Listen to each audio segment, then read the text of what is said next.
Secondaire 2, révision de février, on commence avec le panorama numéro 10, les formules d'air, les principales formules d'air, le triangle, base fois hauteur divisé par 2.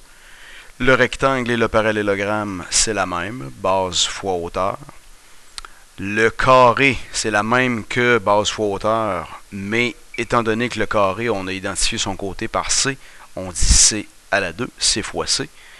Le losange, grande diagonale multiplié par petite diagonale divisé par 2. Et le trapèze, l'addition des deux bases, la grande et la petite, multipliée par la hauteur h divisé par 2. Ces formules-là, évidemment, sont à placer sur la feuille de mémoire. Et ces formules-là peuvent être utilisées pour calculer l'air ou pour calculer une mesure inconnue. Par exemple, si je calcule l'air du triangle qui est juste ici à gauche, j'écris ma formule, base fois hauteur divisé par 2. Je place mes mesures, la base 11, la hauteur 6, divisé par 2. J'ai toujours une base et une hauteur dans une figure qui sont perpendiculaires.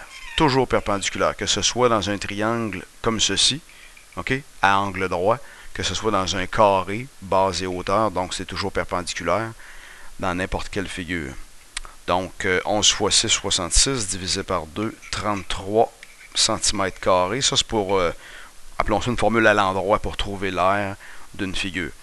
Dans un cas de carré, je ferai côté fois côté, mais si l'air est déjà fourni, je vais écrire ma formule C à la 2, sauf que si je connais l'air, je place à la place à l'endroit où est-ce que j'ai mon A pour l'air 745 égale donc la mesure du côté au carré. Qu'est-ce que je vais faire pour trouver la mesure du côté? Je vais faire la racine carrée de 745 pour avoir la mesure du côté seul. Alors si je fais ça rapidement, c'est racine carrée de 745, ça donne 27,295. 27,295 cm pour un côté. Dans le cas d'un trapèze, la formule, j'ai l'air. OK? Donc, je place l'air à l'endroit où est-ce que j'ai A majuscule, 67,5. La grande base, c'est 16. La petite base, je la cherche. Ici, on voit que le B est demandé. La hauteur, 6, divisé par 2. Là, ça devient une équation. Une équation du premier degré où est-ce que j'ai la variable B à trouver ici. Il y a différentes choses qu'on peut faire. Comme par exemple, je vais faire les modifications en changeant de couleur. Si je décidais, étant donné que j'ai un rapport juste ici, de m'en faire un autre de l'autre côté, donc de mettre ça sur 1 et de faire les produits croisés. Alors, d'un côté, j'aurais une fois ce qu'il y a là. Ça veut dire 16 plus B multiplié par 6. Je vais le mettre en avant. On a vu en classe qu'on avait l'habitude de le placer en avant. Et 67,5 fois 2 de l'autre côté, comme ça, 135. Alors, j'ai une parenthèse, je m'organise pour m'en débarrasser. 6 fois 16, ça donne 96. 6 fois B, 6B, égale 135.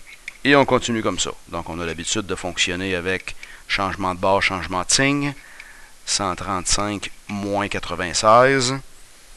Donc, ça donne ici rapidement 39. Et on divise par 6 pour avoir la valeur du B. Alors, le B sera 39 sixièmes. 39 divisé par 6 pour avoir la vraie valeur, la valeur en décimale, c'est-à-dire 6,5 unités, donc centimètres. Okay, ça, c'est la recherche d'une mesure inconnue pour les formules d'air. Donc, ça complète. J'ai pas grand-chose à dire de plus que ça. Les formules sont importantes, qu'on ait à le trouver à l'endroit comme ceci, ou à rechercher une mesure inconnue comme celle-là.